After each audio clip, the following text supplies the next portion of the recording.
soo weeraray niman jamaahiira anigoo meeshaas ka abay waa la afduubay magaalada koonada ay geeyeen video igu duubeen maartay anoo diidin gacmaha iga xiray indhaha iga xiray waxa la yiri magaalada ka bax adii kale waa ku dilayna markaad iga soo gaartay magaalada Laascaanood marka hore waxaan ahay dadkii Laascaanood hore loo raafay baan ahaa baar iyo 10 sano biloodaan Laascaanood baan joogay laba bilood Laascaanood baan joogay dhulkina dacwadiisa aan ku jiro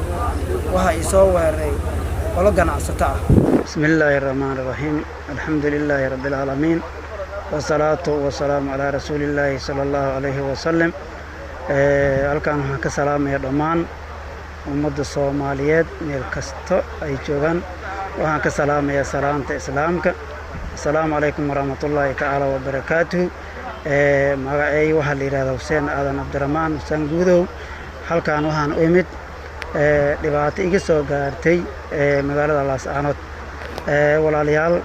waxaan ka hadli doonaa dhibaatadaasi marka hore waxaan ahay dadkii Laascaanood hore looga raafay baan ahaa dhowr iyo 10 sano deganaa dhibaatadii meesha ka dhacday waa la ogyahay magaaladaas waxaan ku laalaabay dukaan anigoo jaanas siinin ba iridina laga soo istaagay ba gaarina la saaray 2021 bisha 10aad oo saddexdeeda ahayd dhacdadaas gaali iyo muslim waa la ogyahay markii dambe magaaladaas deen badan bay iga maqanayd dhul baan ku lahaa markii wadankii dagaal ka dhacay oo 8 bilood socday dadka laba geebood ba saddex geebood ba ahaa dad dagaalka ku jiray ee dad dagaal bixinayay iyo dad maaratay ducada waday baahay dadka ducada waday baan ku jiray aad baan ugu xumaa dulmiga dhibaatada meesha ka dhacay markii magaaladii magaalo Soomaaliyeed noqotay marka hore min Soomaaliland joogeen oo Soomaalida joogeen markii magaalo Soomaaliyeed noqotay waxaan siri Hussein marka hore magaalada dhibaatada kugu soo gaadhay waa la ogyahay hadda maadaama magaalo Soomaaliyeed noqotay deena kaaga maqanayd dhulna ku leedahay dhulkaadan iska soo iibso magaaladii tag magaaladii waxaan tagay 2024 bishii koowaad 16 aan tagay markii aan tagay dhulkii meesha aan ku lahaa baan dhulkii aad dhulkii markii aan tagay qofkii mar hore dhulka aan ka iibiyay oo aan ka iibsiday ba dhulkay damacay Laascaanood kala bar waa ogyihiin dhulkii dacwadiis waxa socotay 2 bilood baan socotay labadaas bilood aan Laascaanood baan joogay labada bilood aan Laascaanood aan joogay dhulkii dacwadiis aan ku jiro waxa ay soo weeraray qolo ganacsata ah oo ay leeyihiin magaaladan degdeg kaga bax aaraare baa tahay kama shaqaysanaysid hore baleedan ka raafay ka bax magaalada markaas aan ku iriniyo magaalo Soomaaliyeed way calanka meesha ka taagan waa calan Soomaaliyeed ummadda ku wada dhaxeeya min hadii dhulka ay haysto min ilaahay magaalada ka bax warada suurtagal ma ahan baan dhahay marka dambena minkii waayahan jaban waan dacweeyay saldhigan geeyay heer Allah siiyo dawladda hadda Urdun ee weeye wili maaratay hadda maamulka ma fadhiisinin si dagaalka loogu jiray baahayd nimankii waa liga celiyay waxa la yiri ninkan ma taaba kartan wadankan waa wadan Soomaaliyeed in idkama higto nimankii marka dambe waa iga aamusan dhulkii dacwadiis marka dambe maaratay 2 bilood kadib waa ii dhamaatay waxaan isleeyahay dhulkii maadaama wadan Soomaaliyeed noqday deena kaaga maqan tahay iskaga shaqayso magaaladii baa dukaan ku furtay alaab baan dirsaday magaaladii ii diiwaan ka shaqaystay bishii 3 ama baa ka shaqaystay bishii 4 maaratay waan ka shaqaystay bishii 4 oo 23 marayso nin baa booskay ganacsiga iga soo weeraray oo ganacsata ah igu yiri alaabta haray ku guur magaalada marka dambe aan waa ka dhada adeegay ninkii waxa damay inay maaratay alaabta iga daadiyo waan ka diiday marka dambe feer bay igu dhuftay meeshii dagaal baa ka dhacay ninkii markii dagaalkii geystay maaratay aan dagaalanay dadkii magaalada ka soo maaratay ka soo yaaceen waa la iga celiyay waa la wada daran tahay ninka miskiinka maxaa ka rabtaa ninkii marka dambe waa la orod soo dacweey saldhiga aan geeyay saldhiga markii aan geeyay waa loo yeeray kaaliya la yiri markii saldhiga la geeyay maaratay aan saldhiga dacwadii aan geeyay oo ninkii loo yeeray wixii galabta imaanaya galabti markii yimid waxa keenay waxay magaalada ay joogay wax magarata aha dumar iyo dhalinyaradii baa maartay waxa u sheegay waxaana maartay sariir hadan ka lahayn oo been ah markii dambe hadda saldhigga gudihiis markii la tagay ninkii waxa leeyahay ninka maartay maxaa weerartay wari ma weerarin ala kulli hal meesha buug baa ka dhacay waxaan yiri ninkan goobtay ganacsiga ay soo weeraray dhibaatadaadna ay gaarsiiyay dadkan hadda waxay yiri ninkan aniga waa dacwadii baa naga dhaxaysaa hadda nimankan kale oo meesha ku socda maxay tahay meeshii buug baa noqotay waxa la igu yiri hadda ninkan ma weerarin baa isku soo jaray ninkii tariiqa saldhigii waxa igu yiri niyow ninkan hadda waa inkiraya orod maartay hadda kaanso markaati bajaaj baan soo qaatay suuqana imid dadkii iyo suuqii maartay wada joognay markii dhibaatada dhacaysay meesha joogeen baan niyow ninkii waa sahaysana idinkan markaata ka tiin wixii idinka arkaysan oo maartay ilaahay idin la ogyahay sheega nimanka weereen ninkaas markaata kuma noqon karno maartay didoona maartay isdigaal idinka idin taala meesha horta markaata waan ka waayay marka dambana ilaahay ka haray waa iska daayay habeenada kamid ah waxa igu dhaartay inay maartay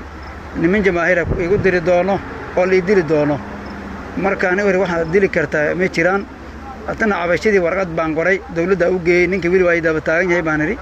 hada warqadii markaan geeyay bishii 22keedii waxa soo weeraray niman jamaahira aniga meeshaas ka abay waa la afduubay magaalada Koonada ay geeyeen video igu duubeen marta anoo diidin gacmaha laga xiray indhaha laga xiray waxa la yiri magaalada ka bax hadii kale waa ku dilayna marka waa heebaan iri magaalada nimanka way soo celiyeen hal habeen kadib haddana maartay aniga maartay gurigay jooga 5 habeenama yaatin niman jamaahira gurigay ma iga soo dhaceen maartay guriga la baxay wari habeen hore baan ku dhaanay maxaa u joogta magaalada haddana way afduubeen magaalada Koonada ay geeyeen video ba igu duubeen nin baa loo diray war ninkii waan haynaa hadda lacagta soo dir nimankii hooshii maadu bareejik waa fulnayna ninkii lacagta nimanka waa u soo diray lacagtii la balmay lacag ka yar baa ninkii soo diray lacagtii ala kulli nimanka way dhaanay lacagta ka balanay soo dir war lacagta waa soo diraya meeshii maartay hooshii bareejik ma fulisan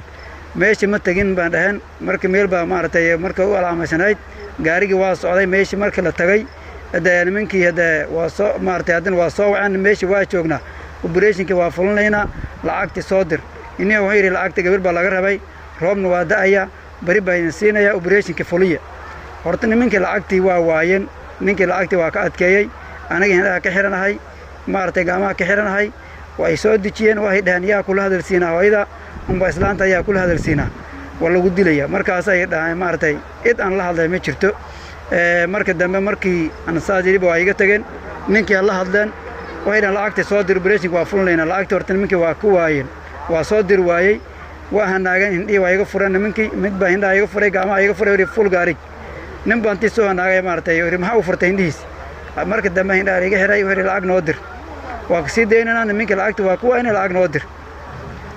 marindii waan hadda 8 habeen 2 habeenama la maraya lacagna ma haayo marka waxay inoo bari walaal ay diray si daay marka dambe markay saasan riba maartay gorbaadkiis leegala daalay surka leeyagu dhuftay waa darso maartay hada oogiyaan maartay koomban galay dhabarka leeyagu dhuftay anqowda leeyagu dhuftay marka dambe aniga waa hadli waayay nimankii aniga saasa way soo qaadan waxay dhigan qabuuraha meesh magaalada lagu soo galo baa toga ay dhigan waa iga tageen marka dambe xanuun baa waa soo lugayay tartiib u soo lugayay magaaladan soo galay dad baa maartay u sheegay waa dhibna ahay waa maartay niman burada ay galay waxaan xanuunsan dhaktari geey marka dambe nimankii waxay ii dhiibeen hada maamulka meesha joogay oo amniga ay la wareegay hada sidii maartay dhacdadii ka dhacday kadib waxa la geeyay taliyaha qaybta gurigiisii 2 bariyan joogay marka dambe taliyaha siyaad gurigiis taliyaha si guud gurigiisa la geeyay 15 maalmood baa joogay intaan waxaan laayn adeeryaal dhaktari geey waa dhibanahay dhaktari geey dhaktari geeysan waan waayay marka dambe waxaan la reeyay ulmadii la hariiray nimankii maartay nin ulma ay imid dhibaatada ayaan tusay hore waa masaajidkan ka hadlaya dhibaatada waxa laga qabanaya hada dhibaatada maartay wax ka qabatay ilaa hadda maanan arkin nimankii warkoodii soo gaaray waxay nimankii waa la soo xiray in hebel baa la yiraahdaa waa xiran yihiin kiiskaada waa la haaya hada banaanka soo bixin gurigan isku joog nimankii markii la xiray magaalada dhana ka caday waa lagu raadinaya ya meelada lagu diina taliyaha maartay guriis isku joog meeshii gurigeena maartay 13 maalmood baan joogay marka dambe taliyahaas aragnay taliyaha meeshii inaan isku joogo ma noqonayso ganacsigay waa xiran yahay waan dhibanahay saa wax yeela markaasuu yidhi magaalada waa qasan tahay Hussein oo istaafna kuma dari karno ama adaaga iska dhaaf joog marka dambe taliyaha waxaan ka codsaday inay maartay la fahmay meeshan kala soo baxo aan garow soo aado marka dambe taliyaha ay ogolaaday waa iska soo dhagaagay hantiday meesha jirta deen baa iga magan dhibanaan ahay markaan garowana imid TV ma soo istaagin id olmadii maartay garow la hariiray dhibaatada ay u sheegtay wari dhibaatadaas jirta in adeeryaal oo hadda maartay dhibaatada idinka maartay olmadii meesha la hariiray dawladda intaas kiiskayga anta ku haysay hadda nimanka shacabka awood baa loo waayeen marka waxay yiraahdeen adeeryaal hadda olmadaas la hariiray si hantida iyo dhibaatadii gaartay aan kali lahaa wala la hariiray marka dambe ay inay hooshada wax kama qaban karno waxa TV-ga keenay waxay tahay aan horta wiil Soomaaliyeed baan ahay nin ganacsato aan ahaa haddana waxaan ahay saddex maartay bishii 4 ilaa hadda waxa dhagaale aan haysto malaha hantida meesha jirta deen baa iga magan dhibanaan ahay waxaan codsanayaa heeraysi khaatimo kii darjida ugu sareeya kii darjida maartay u dambeeyaba inay dhibaatadii gaartay aan ka helo dhibaataday hantidayna aan ka helo baan ka codsanayaa intaas hooyashaas socotay hildhibaano oo maartay hildhibaanadii dawladda federaalka nimatalay baa maartay u sheegay hildhibaanadii SSC oo dawladda federaalka u matalay waa wada hariireen habeenba TV maartay waxay soo geliyay hariiris hooyashaas waxa laga qabanaya saasa la sameynaysa u lahayn ayaga hooyashaas meesha ka dhamaatay ma ogi